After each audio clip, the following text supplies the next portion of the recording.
the man said, "This is now bone of my bones, flesh of my flesh. She shall be called woman, because she was taken out of man. For this cause a man shall leave his father and mother, shall cleave to the wife, and they shall become one flesh. The man and his wife were both naked, and were not ashamed." May the Lord add blessing to the reading of His word.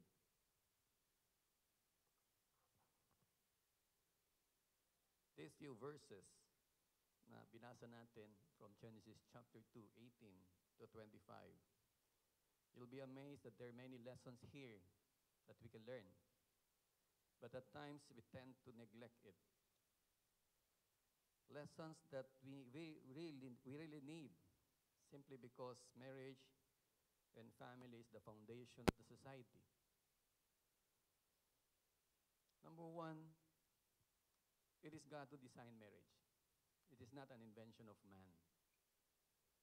If there's a designer, that design should be, we should obey that design. Obeying the design means we are trusting the designer. We cannot obey the design if we don't know the designer. And we should know the designer, and it is God who designed marriage. Marriage is the oldest institution in the world. And I would say marriage, the institution of marriage, is the closest to the heart of God. That is why God is giving importance sa institution ng marriage. Penny and Chen, you are giving importance sa designer ng marriage by doing this.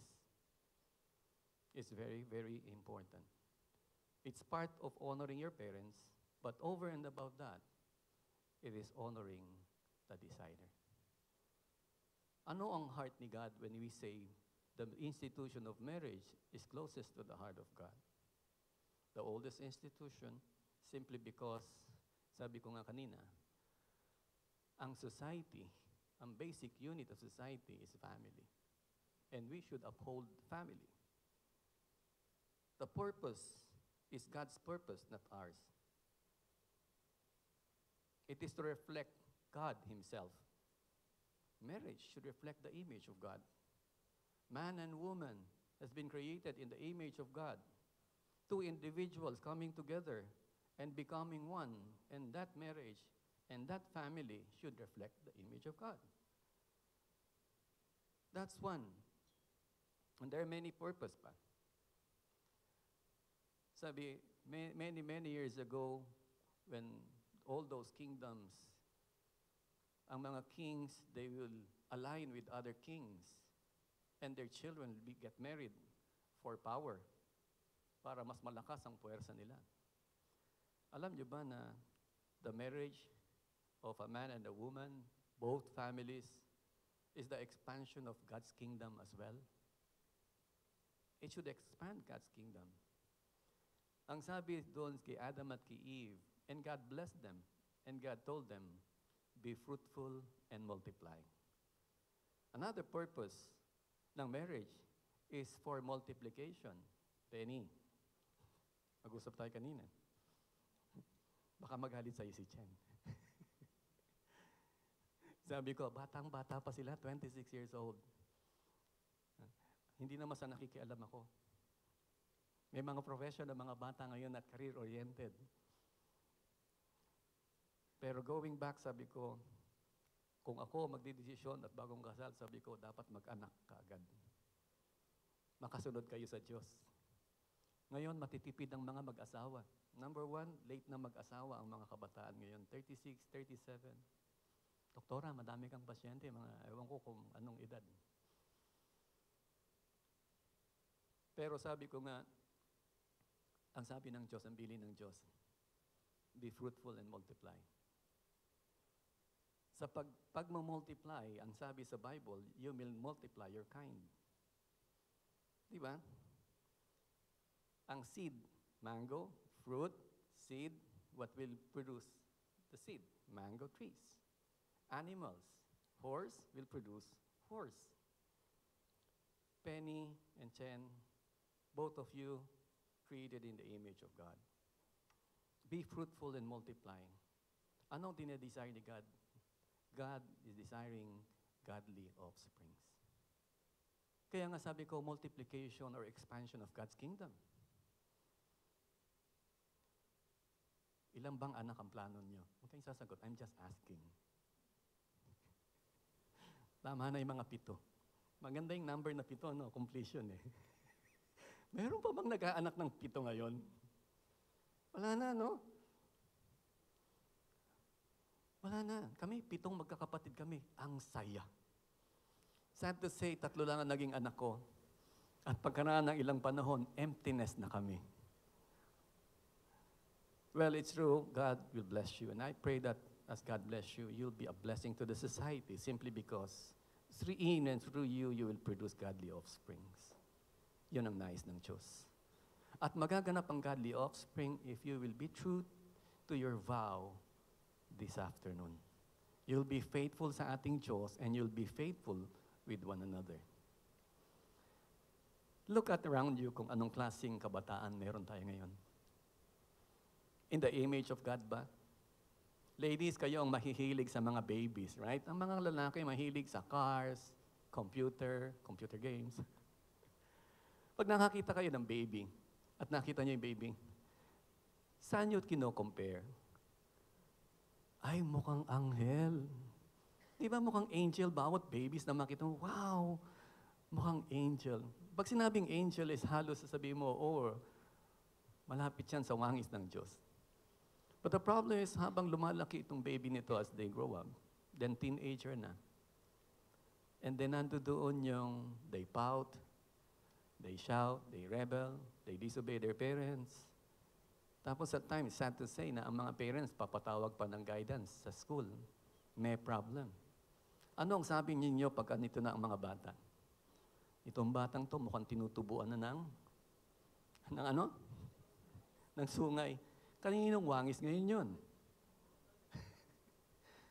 That's very simple illustration na rebellious, disobedient, hindi nire-respeto ang magulang, hindi nire-respeto ang authorities. And sa atin mismo, tayo mismo ang magdi-describe sa kanila, mukhang tinutubuan na to ng sungay. At gaano karami ang mga kabataan ngayon na ganun? Pen and Chen, andyan ang mga ninong at ninang, nandito ang lahat ang mga nagmamahal sa inyo.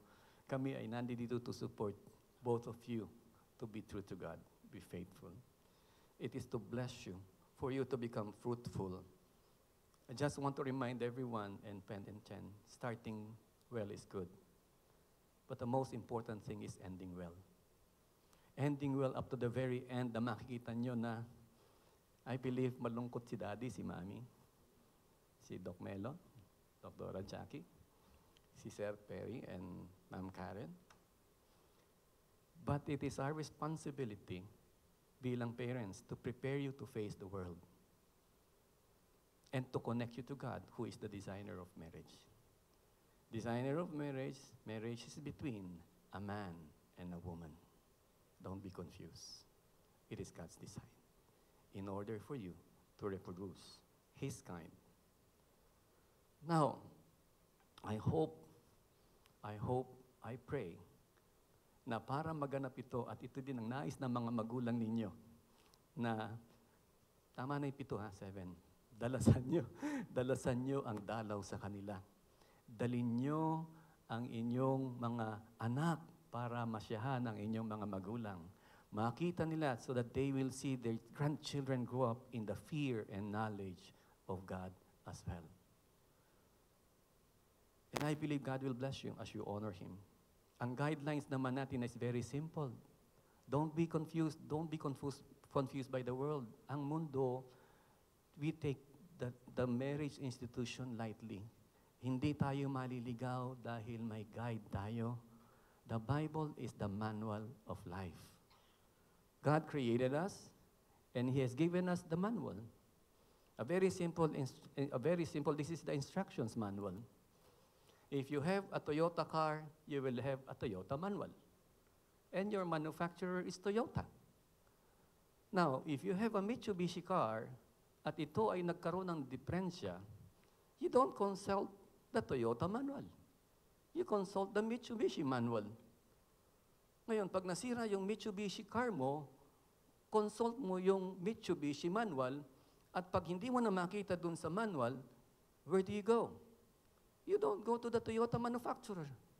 You go to the Mitsubishi manufacturer because sila ang gumawa. How many families are broken today? Simply because we don't consult the manual. We don't know the principles sa instructions ng ating Diyos. Kanino kayo pupunta pag may problema kayo? Penny and Chen, andyan ang mga ninong at ninang. I pray that they will give you godly advice from the Word of God. Huwag kayong magsusumbong sa magulang nyo pag may problema kayo. Sorry, Doc. Ha? Sorry, Doktora. Sir Perry and Ma'am Karen. Don't go there. Don't go to them. You know why? I'll give you an example. Yan. Chen and Pen. Magkakaroon kayo ng discussion, conflict, whatever. Magtatampuhan kayo. Chen, don't go to mommy para isumbong si Pen. Anong heart ni Doktora Jackie pag nagsumbong ka? Lalo na kay Doc Melo. Don't go. Kita ko marami siyang tattoo eh. No. Don't go to them. Pag masama loob mo kay Penny. Of course, they will be heartbroken for you. Magagalit sila kay Pen. Ngayon, uuwi ka sa inyo. Dahil wala ka namang ibang uuwian, magbabati kayo. Magkabati na kayo ni Pen. Sasabihin mo sa kanya, Pen, dalaw naman tayo sa amin. Pagpunta niyo sa kanya, nasa pinto pa lang, nasa gate pa lang si Pen, sasabihin ni Doc Melo, eto na naman ang aking manugang na ito. Magkabati na kayo, galit pa daddy mo. Is that true? So, don't go to them. Protect your husband. We don't cover up sin. No, we don't cover up sin. But don't protect them from heartaches. For the 26 years na pinalaki kayo, yung heartaches na binigay nyo, that's enough. Is that okay? That's enough. Huwag nyo silang dadagdagan ng pag-iintindi. Huwag nyo silang i-stress. Kaya nyo yan, nasa sa inyo ang Panginoon. Go to your ninong at ninang. Kailan kayo magkukwento sa dad and mom? Pagtapos na. And tell them your lessons, your valuable lessons you have learned from those difficulties, so that they will be encouraged, that they will see that you're growing, and you will stick it out. And you'll be together no matter what. And that will encourage them. At nandito sila to really support you. Pero nandito din ang mga ninong at ninang. Now, just want to share 3 principles as we wrap up this one. In order for you to be successful in your marriage, honor God, honor this institution of marriage, follow the instructions manual. At ang instructions sa bilang mag-asawa is you're to leave your father and mother. Well, living doesn't mean it's just physical. You are to establish a new household where you are the leader, Pen, and you are the helper. So it's very important not to show your parents that you can do it on your own. Na you'll be independent from them, but dependent upon God. Living doesn't mean you are to neglect your parents, because it says in the Bible that you are to honor them. So living is physical for you to have your new household where you're the leader. But ang bili ng Diyos, it is not really cutting the ties from your parents. You are to honor them. Continue to honor them. Ask for advice. Yun yung sinasabi natin. So living and then cleaving. Cleaving to one another is really sticking it out no matter what. Don't allow anything to come between the two of you. Don't allow your work. Don't allow anything, money, not even pets. Alam niyo ba na mga ladies, mag-ingat po kayo sa mga pets ninyo na di-dishearten po ang mga husband.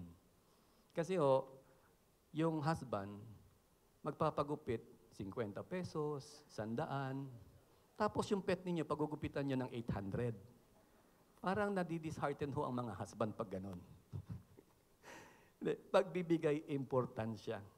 And even pets at times, namamagitan ng pets. Be careful with devices. Namamagitan yan. Be careful with anything that will come between the two of you. Pen at work. Ang mga lalaki, goal-oriented, gusto mag-provide sa family. Not business. No anything na mamamagitan sa inyo noon. Chen, not your children. Huwag mamagitan sa inyo ang inyong mga anak. Maraming pagkakataon na pag bagong kasal, maliligo si Pen. Eto si Chen, i-arrange lahat yung sando, underwear, pantulog, lahat naka-arrange yan. Para paglabas sa bathroom ni Pen, naka-arrange na lahat. And then, magandang feeling ba yun mga men? Yeah. Kaya lang pag nagka-baby na, kung 7 pa ang pinaplano ninyo, no? Pagka nagkaanak na, sino na ang uunahin ng mga ladies? Babies. Mga ladies, ang mga babies na uunahin ninyo. Uunahin mo, tapos neglect na ang husband. Don't do that. And usually, sasabihin ng mga ladies, mga mommy, na pag ina-arrange niya ito, medyo gahol na sila, puyat, walang tulog, pag-aasikat sa baby. Tapos sasabihin, bakit? Sasabihin ng husband, bakit di mo na ako pinag-aayos ng mga gamit ko, maliligo ako? Sasabihin ng asawang babae, malaki ka na. Yung baby, maliit pa. And that's true. Pero I just want to remind you na kung paanong lilisan kayo ngayon sa inyong mga magulang, yung mga anak ninyo, lilisanin kayo. At pag ang focus mo, Chen, ay ang baby mo, at na-neglect mo si Pen, magkakaroon siya ng bitterness sa puso at paglisan ng mga anak nyo, ang maiiwan sa inyo ay bitterness sa isa't isa. I-work out nyo ang marriage starting from the very beginning na kayo ay courtship season up to the very end. Pen, liligawan mo siya hanggang sa dulo ng iyong buhay. Mga ladies, gusto niyo ba yun? Kasi ang mga lalaki, pag nakasal na, humihinto na ng panliligaw sa mga asawang babae. Mga ladies naman, nung kayo ay nililigawan pa lamang, talaga naman kayo pakyut ng pakyut. Lagi kayong nakaayos. Kung maaari, kahit nasa bahay naman, make yourself beautiful for your husband so that you will be desirable sa husband ninyo. Hindi yung nakaduster kayo ng nakaduster na hindi kayo, alam niyo ba yung duster na kuminsan na ang lumang-luma na, ayaw pang itapon? Dahil comfortable daw siya doon. Just remember that. Always look good in the eyes of God, gentle and quiet spirit, but most especially in the eyes of Pen. Pen, ganun din naman ikaw. Don't allow anything to come between the two of you. And lastly, is you are to become one. Becoming one doesn't mean you will sign the contract and you will change your surname from Mendoza to Chua. One surname. Tapos mangyayari, one residence address, one billing address. You'll go to one house, sleep sa isang room, isang bed. No, that's not oneness. Oneness, Pen and Chen, is working out your differences. You're two different people. And working out your differences is for life. The more you know your differences at mapatch up yan, you'll become closer. Because God invented differences, you're both different from each other.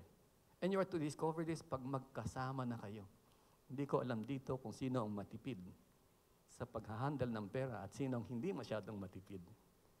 Yung isa nakafocus sa pagsisave, yung isa nakafocus sa Lazada and Shopee. Hindi ko alam dito kung sino ang masinop na masinop pa naghubad ng sapatos, nakalagay doon, naka-arrange lahat. At meron namang pag naghubad ng medyas kung saan na lang. Magkaiba kayo. And you'll try to change each other. At doon magkakaroon ng friction. Chen, ano nagustuhan mo kay Pen? Don't say it. Chen, ano nagustuhan mo kay Pen? You're totally different. Chen, ang nagustuhan mo kay Pen is his strength. Humanga ka sa strength ni Pen because you're different, because you're weak in that area. Chen, Pen, may hinangaan ka, na-attract ka kay Chen, and that is her strength, and that is your weakness. Can you imagine kung paanong binabind ng Diyos and strength and weakness? You work out those strength and weakness, you are to complete and complement each other. You are stronger together. Kaya ang sinasabi ng Diyos, maging iisa kayo. you will discover all those differences, and discovering those differences and patching that up, you'll be stronger and stronger and stronger. At kaya kayo magiging iisa ay dahil si Kristo ang Diyos ang nasa sa sentro. But, those differences ay create ni God for you, Pen, to say to Chen, I need you. Up to my last breath. Chen, ganun din naman ikaw kay Pen. Because of those differences, sasabihin mo, I'm stronger together with you and I need you. At ganun ang buhay mag-asawa. So you will be together to cling to each other and become one in its process. But those differences, pag hindi nyo inayos, listen to this, it will be something na namamagitan sa inyo. And then there will be bitterness, and then there will be hurts, and then you will protect yourself, you don't want to get hurt, and then you will drift apart slowly. Kaya maraming mga matatanda na nagsasama sila pero nagtitiis sa buhay mag-asawa. And they're not enjoying their marriage. Oneness is a process up to the very end. Last verse 25, and it says there, and they were naked and they were not ashamed. Si Adam at si Eve. Bakit hindi sila nahihiya sa isa't isa and yet they're naked? Ang principle sa last verse, the verse 25, is the principle of transparency and honesty. Wala kang kinahihiya. Ano ba ang kinahihiya ng tao? Ano ang tinatago ng tao? Ito ay sin, kasalanan. Penny and Chen, walang lihiman. Penny, pwedeng buksan ni Chen ang cellphone mo, alam niya ang password, pwede niyang i-check lahat kung ano ang mga messages mo. Ewan ko kung anong meron sa mga babae na mahilig mag-check ng mga cellphone ng asawang lalaki. They need security. They want to be secure. It's very important. Security is very important sa babae. Walang ipitan ng pera. Meron bang mga nag-iipit ng pera? Sasabihin, bakit may inipit ng pera? Just in case. Anong just in case? Just in case of what? Walang lihiman. Transparent kayo sa isa't isa. And then, sabi nga, isa sa mga word na tatanggalin niyo sa vocabulary is the word hiwalay. Dadating that you'll have problems and conflicts, don't ever mention the word hiwalay pag kayo may conflict. Ngayon, pag ito'y gagawin nyo, susundin nyo lahat ng mga principles sa Bible, you'll be blessed. If you disobey the principles in the Bible, there will be consequences. And sad to say, ang consequences at times ay collateral damage. At ang collateral damage, and you will see this in your children. Be true to God, be faithful sa ating Panginoon, be faithful sa vows na i-mention nyo ngayon. Doc Melo, Dr. Jackie, Sir Perry, Ma'am Karen, they'll be okay. As long as God is the center of their married life, they'll be okay. Si Mitch naman at si Ade, susubaybayan din sila. At ang daming niyong kaninang na yan na magpapaalala din. Basta trust God, sabi nga, let God work in their lives. And God will really bless them, and then they will have godly offspring. I-enjoy niyo yung mga apo niyo, spoil ninyo, sila lang bahala mag-discipline. And they'll be okay. Always remember, it is not starting well, but it is finishing well. It will reflect the glory of God, and it will glorify God. Okay? Now, sponsors, narinig nyo na sa inyo magsusumbong itong dalawang to. May I request all the sponsors to please stand up?